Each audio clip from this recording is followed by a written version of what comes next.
Do not cover that. Emma Collins stopped with one hand still resting on the edge of the boardroom table. The words had come from behind her, calm but sharp enough to make the quiet executive floor feel suddenly smaller. It was 11:47 at night on the 49th floor of Whitmore Capitol, and Emma had been wiping a faint coffee ring from the polished wood when the cuff of her gray work shirt slipped toward her elbow. A narrow pale scar curved across her left wrist. She barely noticed it anymore. The man standing near the glass doors noticed nothing else. Daniel Whitmore had just stepped out of a late strategy meeting in a charcoal suit and crisp white shirt, looking exactly like the photographs in the lobby downstairs. 39 years old. Chief Executive Officer. The man whose name appeared on the building, the company website, and enough financial headlines to make employees lower their voices whenever he passed. Emma had seen him twice since starting the night shift. Both times, he had walked by without looking at her. Now he was staring at her wrist as though the scar had spoken his name. Emma pulled her sleeve down immediately. "Excuse me." Daniel seemed to realize how the command had sounded. He stopped several feet away and lowered his hand, which had lifted slightly without him noticing. "I am sorry. I should not have said it like that." Emma straightened. The cleaning cloth remained folded beneath her palm. "Then how should you have said it?" For one second, something almost like surprise crossed his face. People probably did not speak to Daniel Whitmore that way. Emma normally would not have either. She needed this job too badly. Oliver's school lunch balance was down to $12. The childcare bill in her purse was already folded twice from being opened and closed. Her Ford had needed $8 of gas that morning just to get through the next few days. Losing a night shift paycheck because she irritated the chief executive officer would be a disaster she did not have room for. But the way Daniel was looking at her made politeness difficult. "Where did you get that scar?" he asked. Emma glanced down. "I was a kid." "How old?" "Maybe 11. His expression changed. "Not much." A tightening around the eyes. A pause too long to be casual. "Do you remember where you were living?" Emma's fingers curled around the cloth. "Why?" Daniel looked at the covered wrist again, then deliberately stepped back. "You are right. That is personal. Very. I'm not trying to make you uncomfortable." Emma gave him a tired look. "You are asking a janitor about a childhood scar at almost midnight. You are doing a pretty good job anyway." The corner of his mouth moved, but whatever reaction had started disappeared quickly. He looked toward the empty boardroom, then back at her. "Were you ever in Millbrook, Pennsylvania?" Emma went completely still. The ventilation system hummed above them. Somewhere beyond the glass, an elevator bell sounded and faded. She had not heard anyone say Millbrook in years. Her mother had moved them away before Emma finished 6th grade. She had never listed the town on her employment paperwork. Her records began in Ohio. Even Oliver knew almost nothing about Pennsylvania. "How do you know that?" she asked. Daniel did not answer immediately. His face had lost the polished distance she had seen in every photograph. For the first time, he looked less like the man who owned the building and more like someone who had opened the wrong door in his own memory. "Mr. Whitmore?" Emma pressed. His eyes returned to the place where her sleeve now covered the scar. "Because 20 years ago," he said quietly, "I saw that mark in Millbrook." Emma stared at Daniel for a long second, trying to decide whether he was serious or simply mistaken. "You saw this 20 years ago?" she asked. Daniel nodded once. "In Millbrook." Emma looked down at the sleeve covering her wrist. The scar had been part of her body for so long that she rarely thought about it. A pale crescent, less than 2 inches, easy to miss unless someone was already looking. Her mother had once told her it came from a winter night when Emma was 11. But every memory around it felt incomplete. Snow against a window, fluorescent lights, a small train station that smelled like coffee and wet coats. Then nothing clear enough to trust. "I do not remember you," she said. Daniel's face tightened, but not with anger. "I would be surprised if you did." "Then what exactly do you remember?" Before he could answer, an elevator opened at the far end of the hallway. 2 senior employees stepped out carrying laptops and speaking quietly about a morning earnings call. Daniel's expression changed immediately. The surprise vanished behind the composed face Emma recognized from company photographs. He glanced toward them, then back at her. "This is not the place for that conversation." Emma almost laughed. "You are the one who started it here." One of the executives looked over, clearly curious why the chief executive officer was standing beside a janitor after midnight. Emma felt the familiar pressure of being noticed only when someone decided she was out of place. Daniel noticed it too. Finish your shift, he said quietly. We will talk when you are comfortable. Emma folded the cleaning cloth. That sounds less like a question and more like a decision you already made. His eyes met hers. Fair point. He stepped toward the elevator, then stopped. For what it is worth, I am not trying to cause trouble for you. Emma looked at the company logo etched into the glass behind him. People with your name on the building usually do not have to try. Daniel absorbed the remark without defending himself. Then the elevator doors closed. Emma stood alone again, but the hallway no longer felt empty. 10 hours earlier, her day had begun with Oliver knocking cereal onto the kitchen floor and announcing that it was still edible because most of it had landed on a dish towel. Emma had laughed despite the clock. Their apartment on the west side of Chicago was small, warm, and permanently one unexpected expense away from becoming stressful. Oliver's school lunch account had $12.40 left.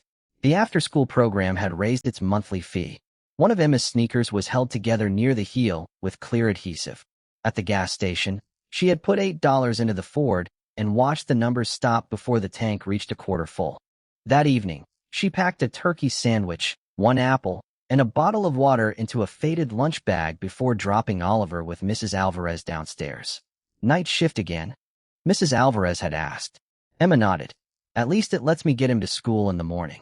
By 7, she entered Whitmore Capital through the service door while executives crossed the marble lobby toward waiting cars. One woman placed an empty coffee cup on Emma's cart without making eye contact. A man in a navy suit stepped around her as if the cart were part of the architecture. Then Daniel Whitmore walked through the lobby with 3 people beside him. Emma noticed him because everyone else did. He never looked at her. Now, for hours later, he had recognized the smallest mark on her wrist. Emma finished the boardroom, returned her supplies, and rode the service elevator down. As the doors closed, she caught her reflection in the brushed metal wall. Gray uniform, tired eyes, covered wrist. She touched the scar through the fabric and felt the first cold fragment of memory return. Snow. A dark station. A young man's voice asking the same question twice. Have you seen my sister? Daniel remained on the 49th floor long after Emma disappeared into the service elevator. At 12:30, the executive wing was almost completely dark, but the light in his office still burned against the glass. He stood before a narrow cabinet hidden behind a framed architectural rendering of Whitmore Capital's first headquarters. Inside was a storage box he had not opened in more than a decade. The label on the lid was simple. 2006. Daniel carried it to his desk and sat down. Around him were merger documents, market reports, and a presentation scheduled for 8 the next morning. He pushed all of them aside. The cardboard lid lifted with a dry whisper. On top lay a newspaper clipping from Millbrook, Pennsylvania, dated 20 years earlier. The photograph was poor quality. Snow blurred the edges of the station platform, and several people were little more than dark shapes beneath yellow lights. Near the far side of the frame stood a small girl in a winter coat. Her face was turned away. Daniel stared at the image anyway. He did not need the photograph to remember the scar. That detail lived somewhere much sharper than paper. He reached deeper into the box and found the object he had kept for reasons he had never fully explained to anyone. A small silver charm shaped like a lighthouse. The metal had dulled with age, but the tiny engraved windows were still visible. Daniel rolled it between his fingers and remembered it hanging from a child's bracelet while she stood beside him near the station benches. She had been 11, maybe 12, too young to be the calmest person in the room. He had been 19 and furious with himself because Rachel was gone. She is my sister, he had said, pacing beneath the flickering station lights. I was supposed to keep track of her. The girl had looked at him as if 19 sounded ancient. Maybe she does not need you to keep track of her, she had said. Maybe she just needs you to find her. Daniel closed his eyes. That sentence returned more clearly than the girl's face. He had searched the waiting area, the platform, the parking lot. His father had called local police and station staff. Rachel eventually returned home days later, but the night at Millbrook became the beginning of something Daniel never managed to repair. He opened his eyes and unfolded another sheet from the box. A private investigator's summary his father had commissioned afterward. Girl, approximately 11. Name unknown. Traveling with mother. Possibly local to Millbrook area. No confirmed address. Daniel had spent years asking questions whenever business brought him back through Pennsylvania. Nothing. His father eventually told him to stop. Daniel had obeyed publicly. Privately, he kept the box. At 1:15, he opened his laptop and typed Emma Collins into a public records search. 31 years old. Chicago. Previous residence in Ohio. Nothing visible before age 13. Daniel frowned. The age matched. Millbrook matched. The scar matched. But memory was not evidence. He knew that better than most. Human beings remembered stories, not facts, and he had built an entire career around distrusting stories that could not survive verification. His phone buzzed. A message from his assistant, Laura Bennett, asking whether the revised numbers for tomorrow's meeting had been approved. Daniel stared at the screen, then typed a different question. Are you awake? Her reply came almost immediately. Unfortunately. What happened? Daniel looked at the lighthouse charm. I need help finding public records on someone. Nothing from human resources. Nothing private. Laura called instead of replying. You know it is after 1 a.m. Yes. Employee. Yes. Problem. Daniel hesitated. Maybe a coincidence. Laura was quiet for a second. And you are calling me because you do not believe in coincidences. Daniel looked again at the clipping. I believe in bad information. Send me the name. Public sources only. He agreed and ended the call. Then he picked up the investigator's summary one more time. No confirmed address. No name. Only a girl, a winter station, and a lighthouse charm that had somehow ended up in his coat pocket. Daniel had spent 20 years believing the mystery was that he never found her. Now another possibility unsettled him more. Maybe the woman had been standing inside his own building, invisible to him, until a scarf forced him to look. The next evening, Emma arrived at Whitmore Capital 12 minutes early and found the service entrance crowded with delivery workers, maintenance staff, and 2 executives arguing quietly over a missing presentation binder. She slipped past them, changed into her gray work shirt, tied back her hair, and checked the cleaning cart assigned to her floor. One will squeaked every time she turned left. She made a note to report it again. Near the lobby security desk, something dark caught her eye beneath a bench. A leather wallet. Emma picked it up and opened it only far enough to see an identification card. Marcus Hale, Senior Vice President. Several folded bills were visible behind it. Emma closed the wallet immediately and handed it to the security guard. Someone will be looking for this. The guard glanced inside. You want me to put your name in the log? Just right where it was found. Emma signed the return line and headed upstairs. She did not know Daniel had entered the lobby 20 seconds earlier. He had seen the wallet in her hand. He had also seen how little time she spent considering what was inside. By 10:30, the building had gone quiet. Emma was wiping down the conference rooms on the 37th floor when she passed George Miller near the service elevator.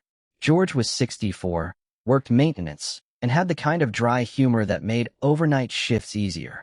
Tonight, he looked more tired than usual. You all right? Emma asked. George held up his phone. My car decided it has retired without giving me notice. Where are you parked? Employee garage. Battery is dead. Roadside service says 90 minutes. Emma glanced toward the windows. Snow had started falling lightly over Chicago. How are you getting home? George shrugged. There is a bus about a mile from here. I can make it. Emma looked at his thin work jacket, then at the clock. The closer stop is closed after 11 because of construction. George frowned. Since when? Since Monday. She knew because it had changed her own route. Emma reached into her pocket and pulled out a folded $10 bill, the last cash she had until payday. Take this. There is another route on Madison. It will get you close enough to transfer. George shook his head immediately. Absolutely not. George, you have a kid, and you have knees that complain every time you stand up. He laughed despite himself. That is rude. It is also true. She pressed the bill into his hand. Take the bus. I can walk to the next stop when my shift ends. That is almost a mile. I have shoes. George looked down at the worn sneakers beneath her uniform pants. Technically. Emma smiled. Take the money. He finally did. Neither of them noticed Daniel standing beyond the glass doors of the executive elevator lobby. He had come downstairs to meet a late-arriving investor and had stopped when he heard George laugh. At first, he only recognized Emma's voice. Then he saw the $10 bill change hands. A memory moved through him so suddenly that the present seemed to blur. Millbrook. Snow against the station windows. 19-year-old Daniel sitting on a wooden bench, angry and frightened because Rachel was gone. a small girl beside him shivering in a red coat. He remembered realizing she had taken off her scarf and wrapped it around his hands because his fingers were cold. "You need it more," she had said when he tried to give it back. Daniel had forgotten that detail for years. Now he watched Emma walk away while George stood holding the last cash she had carried into work. The scar could be coincidence. Millbrook could be coincidence. Even the age could be coincidence. But kindness had a pattern. Daniel returned to his office without meeting the investor. On his desk, Laura had left a short note from the public records search. Emma Collins had lived in Ohio beginning at age 13. Before that, the records were incomplete. Her mother, Catherine Collins, had changed addresses several times after leaving Pennsylvania. Daniel read the page twice, then opened the box marked 2006. The silver lighthouse charm rested inside. He picked it up and finally understood what he had been trying to test with facts. He did not need another database. He needed to know whether Emma remembered the light. The next night, Daniel was waiting near the service elevators when Emma arrived on the 49th floor. He was not holding a folder or a phone. Only a small silver object rested in his open palm. Emma slowed as she approached. "What is that?" Daniel did not answer immediately. He stepped beneath the softer light near the elevator doors and held the object where she could see it clearly. A tiny lighthouse, tarnished silver, small enough to disappear inside a child's hand. Emma stopped moving. The cleaning cart rolled another inch before the wheel caught against the baseboard. "I think this was yours," Daniel said. Emma stared at the charm. Her first instinct was to say no. She had never owned anything like it. At least not that she remembered. Then something tightened behind her ribs. A winter coat. Her mother's gloved hands fastening a bracelet around Emma's wrist. A voice saying, "A little light so you always know where home is." Emma reached toward the charm, then pulled her hand back before touching it. "Where did you get it?" "It was in my coat pocket after Millbrook." Daniel's voice stayed careful. "I found it the next morning." Emma looked up sharply. "And you kept it for 20 years? "Yes." The answer came without hesitation.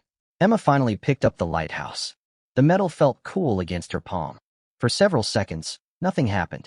Then memory returned in pieces too fast to organize. Snow pressed against the station windows. Her mother speaking to an employee behind a counter. A young man pacing near the benches, repeatedly checking the platform doors. Emma saw herself sitting beside him, small enough that her boots did not quite reach the floor. She remembered him asking whether she had seen a girl in a blue coat. "Rachel?" Emma whispered. Daniel's face changed. "What did you say?" Emma closed her fingers around the charm. "Your sister's name was Rachel." Daniel went still. "Yes." Emma looked toward the windows, though the city beyond them was Chicago, not Millbrook. "You kept saying she was lost." "She was." Something in Emma's memory resisted the statement. She shook her head slowly. "No." Daniel's expression sharpened. "What do you mean?" Emma tried to hold on to the fragment. A girl standing near the opposite side of the station. Dark hair, blue coat, watching from behind a newspaper rack. Emma had noticed her because the girl was crying quietly while Daniel searched in the other direction. "I saw her," Emma said. Daniel stared at her. "Rachel?" "I think so." "Where?" "Across the station." The words came faster now. "She was not trying to find you." Daniel's face lost color. "That does not make sense." Emma looked at him. "She was hiding from you." Silence settled between them. The faint sound of the ventilation system seemed suddenly too loud. Daniel took a step back. "No. My father said she left the station before I arrived." Emma frowned. "Maybe she did later. But when I was there, she was still inside." Daniel looked down at the floor, then back at her. Why would she hide? Emma remembered another piece. A raised voice. Not shouting. Controlled anger. The kind families used when they did not want strangers to hear. A teenage girl saying, "You never listen unless Dad agrees with me first." Then Daniel's younger voice answering something Emma could not fully recover. "You were arguing," she said. Daniel's jaw tightened. "We argued that afternoon." "About what?" He did not answer. Emma continued more gently. "You kept telling me you had lost her. But I do not think she was lost." Daniel looked at the lighthouse charm in her hand as if it had become evidence against a story he had repeated for 2 decades. "She came home 3 days later," he said. "After that, things were never the same." "Did you ask her why she left?" "Of course." "Did you listen to the answer?" Daniel looked at Emma, and something in his expression told her the question had reached further than she intended. He turned toward the dark conference room windows. She said she wanted out. Out of the family business. Out of my father's plans. She said I was trying to control her the same way he did. Emma remembered the boy at the station again. 19. Frightened. Angry because fear felt safer when it had rules. Maybe that was what you were afraid of, she said. Daniel looked back. Losing her. Emma shook her head. Not being able to make her come back. The words landed quietly. Daniel said nothing. Emma opened her palm and looked at the little lighthouse. For 20 years, he had remembered a night when his sister disappeared. She was beginning to remember something different. Rachel had not disappeared. She had made a choice, and Daniel had spent half his life calling that choice a loss because admitting he could not control it would have hurt more. Daniel did not return to his office immediately. He stood beside the service elevators long after Emma walked away, staring at the place where she had been. Her words followed him more closely than any employee ever had. Not being able to make her come back. For 20 years, Daniel had described Millbrook as the night Rachel disappeared. He had told himself he failed because he did not find her soon enough, did not protect her well enough, did not control the situation. It had never occurred to him that Rachel might have been exactly where she wanted to be. By 2 in the morning, Daniel was sitting alone at his desk with the box from 2006 open again. This time he was not looking at the newspaper clipping. He was looking at an old envelope buried beneath the investigator reports. The handwriting on the front belonged to his father. Retain. No response required. Daniel had seen the note before and never opened the envelope because it had been filed among correspondence he assumed was unimportant. Tonight, he opened it carefully. The letter inside was dated 1 year after Millbrook. It was from Catherine Collins, Emma's mother. Daniel read the first paragraph twice. Catherine thanked the Whitmore family for trying to locate Emma after the station incident and explained that she and her daughter had moved to Ohio unexpectedly. Emma remembered only pieces of that night, she wrote, but she often asked about the young man who had been searching for his sister.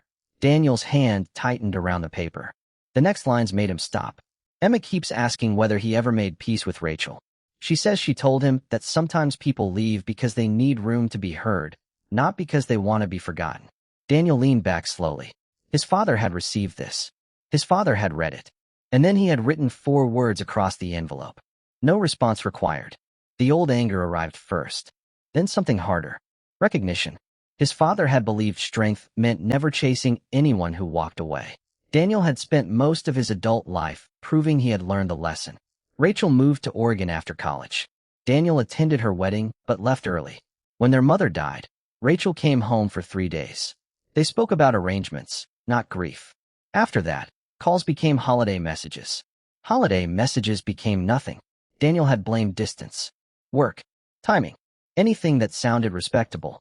At 7:30 that morning, he called Laura Bennett into his office and handed her the letter.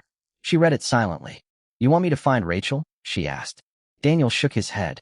"I know where she is." Laura looked up. "Then what do you need from me?" Daniel stared at his phone. "Nothing." Laura understood before he did. She placed the letter on the desk and left without another question. That evening, Emma found Daniel sitting alone in the employee cafeteria instead of the executive dining room. His suit jacket was folded over the chair beside him. The old letter rested on the table. Emma stopped. "You found something." Daniel slid the page toward her. She read quietly. Her eyes softened when she recognized her mother's name. "She really wrote to you." "She wrote to my family." Emma looked at the note on the envelope. "And your father decided it did not matter." Daniel nodded. "I spent years being angry at him for things like this." Emma folded the letter carefully. "And after he was gone?" Daniel looked down. "I kept doing the same thing." Emma said nothing. Daniel took out his phone. Rachel's contact was still there. He had not called in almost 6 years. His thumb hovered above the screen. "What if she does not want to hear from me?" he asked. Emma looked at him. "Then you listen to that answer too." Daniel gave a quiet breath. "You make everything sound simple." "No. I just think simple and easy are different things." He looked at the phone again, then pressed call. It rang once, twice, 3 times. A woman's voice answered cautiously. "Daniel." His eyes closed for half a second. "Rachel." There was a pause. "Is everything all right?" Daniel looked across the cafeteria at Emma, then at the letter between them. For once, he did not search for the perfect explanation. "No," he said quietly. "But I think I finally understand why." Rachel did not answer immediately. Daniel heard only a faint television in the background and the soft sound of someone setting down a glass. Emma sat across from him with her hands folded around the edge of the table, deliberately looking away so the conversation could belong to him. Finally, Rachel spoke. "That is a strange thing to say after 6 years." Daniel swallowed. "I know. Why are you calling?" He looked at the old letter between them. "Because I think I have spent 20 years telling the wrong story about Millbrook." Rachel was silent. Daniel continued before he could retreat into the polished language he used in boardrooms. "I told myself you disappeared, that I failed to find you, that everything changed because I lost control of the situation." A quiet breath came through the phone. "Daniel, I was not lost." His eyes shifted to Emma. She did not move. "I know that now." Rachel's voice softened, but only slightly. "You knew it then. You just did not accept it." The words landed without anger, which made them harder to avoid. Daniel looked down at his hand. "I thought I was protecting you. You were trying to make me stay." He closed his eyes for a second. There it was. The sentence he had spent 2 decades rewriting. "You are right." Rachel gave a small, almost disbelieving laugh. "I do not remember you saying that very often." "I probably did not." Another pause. Then Rachel asked, "What changed?" Daniel looked at Emma again. "Someone I met a long time ago reminded me that people can leave because they need room to be heard." Emma lowered her eyes. Rachel was quiet for several seconds. "Is this about the girl from the station?" Daniel froze. "You remember her?"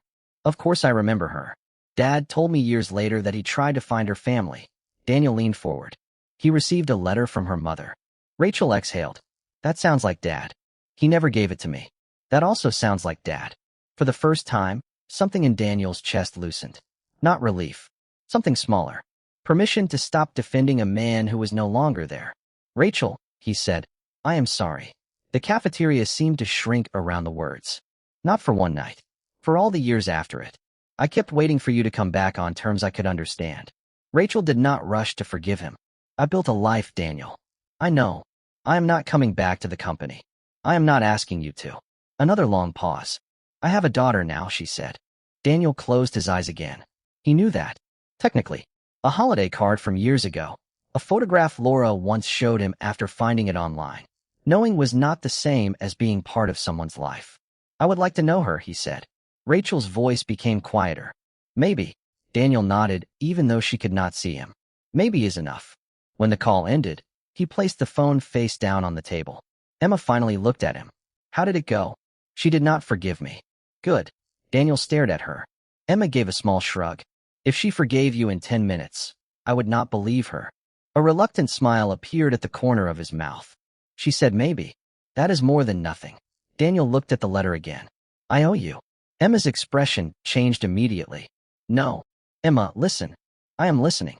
That is why I am saying no." Daniel leaned back. "You helped me 20 years ago. You helped me again this week. I can make things easier for you." Emma's face became still. "There it is." "What?" "The part where you turn a feeling into a transaction." Daniel frowned.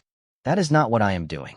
You are already thinking about my rent, Oliver's school, my car, maybe some better job upstairs."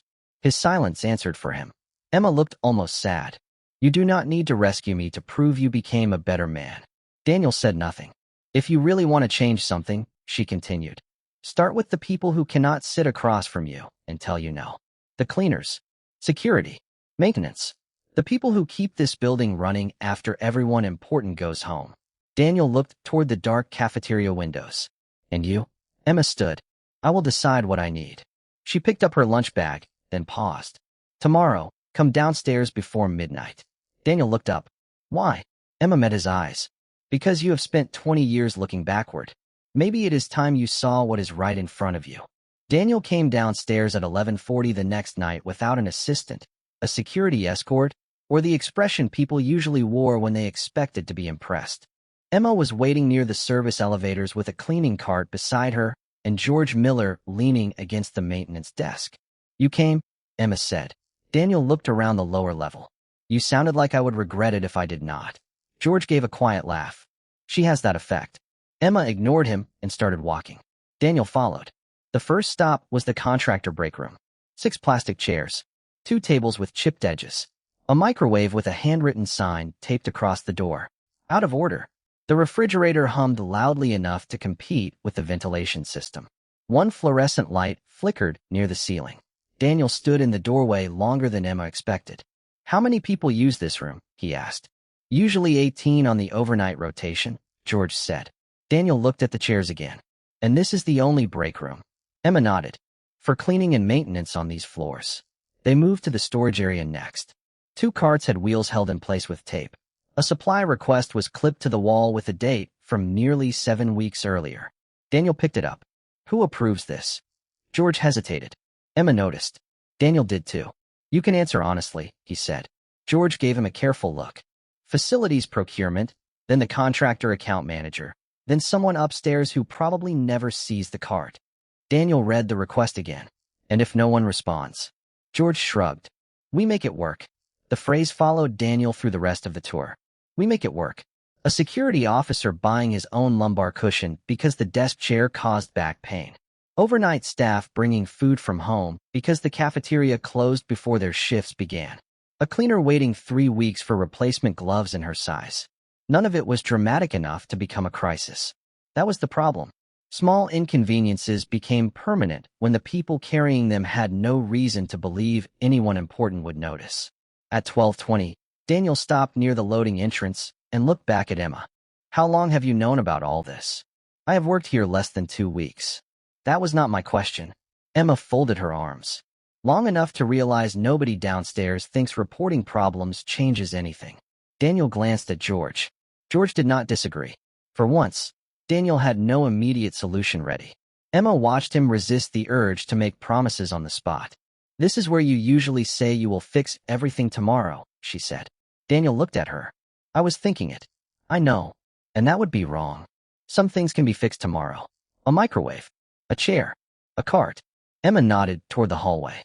"The rest takes more than buying things." Daniel understood what she meant. People had to believe the system would respond after he stopped paying attention. The next morning, he canceled 2 internal meetings and spent 4 hours with facilities, procurement, human resources, and the contractor account teams. The changes were not announced as a personal initiative. Daniel did not mention Emma. He asked for response deadlines on equipment requests, a confidential reporting channel for contracted staff, overnight meal support, and a review of internal training opportunities for hourly workers. Some executives objected to the cost.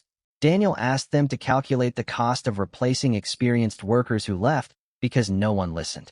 The objections became quieter. Simple repairs happened first. By the end of the week, the break room had working appliances, brighter lights, and enough chairs. George received a proper replacement card and spent 10 minutes rolling it back and forth like a man test driving a luxury car. Emma laughed when she saw him. "You are enjoying that too much." "All 4 wheels turn," he said. "This is engineering." On the bulletin board beside the time clock, a new notice appeared for a facilities training program open to qualified hourly and contract workers. Emma read it twice. Tuition assistance. Evening classes. Skills assessment required. No automatic promotions. George appeared beside her. "You should apply." Emma kept reading. "I have not been here long." "That has never stopped you from telling the chief executive officer what he is doing wrong." She smiled despite herself. Later that night, Daniel found her still looking at the application packet.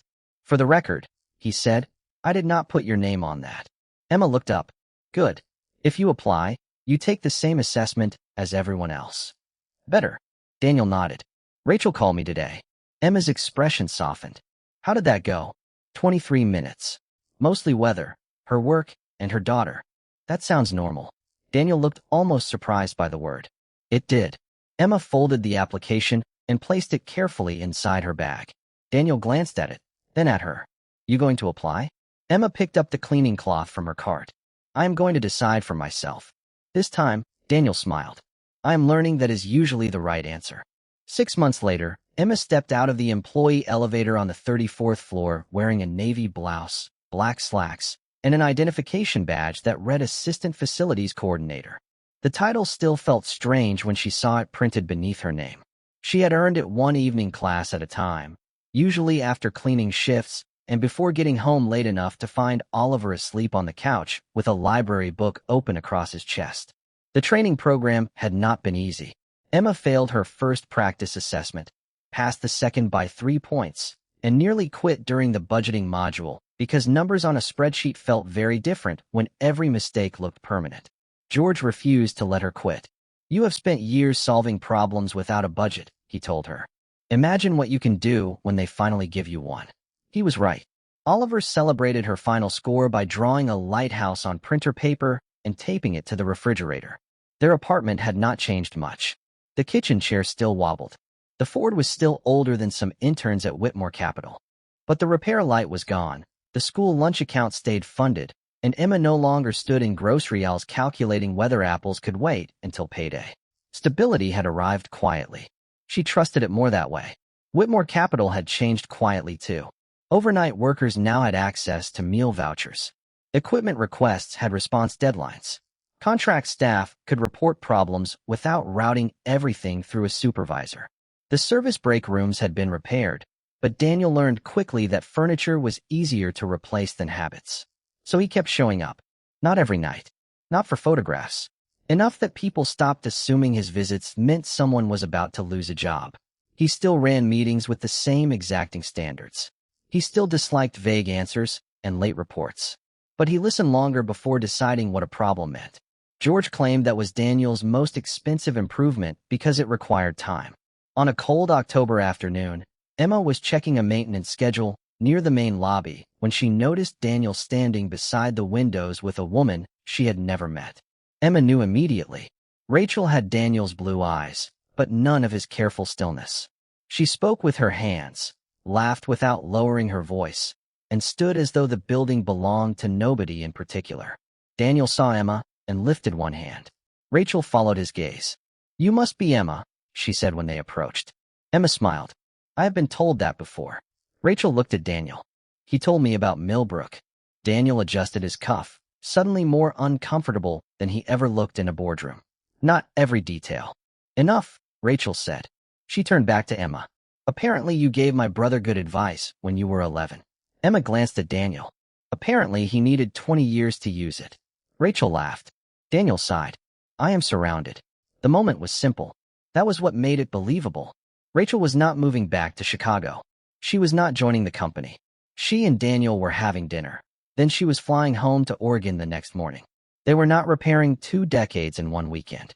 They were learning how to stop adding new years to the distance. Later that evening, Emma brought Oliver upstairs while she finished one final inspection. He wandered beside her carrying a small notebook and asking questions about everything. When Daniel appeared near the windows, Oliver recognized him immediately. "Mom says you are nicer now," he announced. Emma closed her eyes. Daniel looked almost amused. "That sounds dangerously close to praise." Oliver noticed the silver lighthouse charm Daniel now kept on a simple chain near his collar. "What is that?" Daniel touched it lightly. "Something your mother lost a long time ago." Oliver looked at Emma's wrist.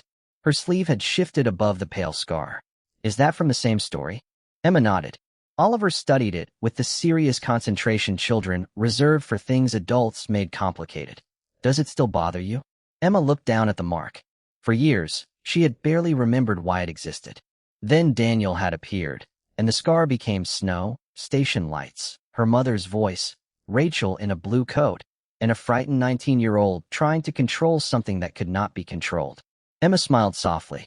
"The scar never bothered me," she said. "Forgetting why I had it did." Daniel looked at her, understanding more than the words themselves. He had spent 20 years believing that night proved what happened when he lost control. In the end, the woman behind the scar taught him something harder and kinder. Not everything meaningful was meant to be controlled.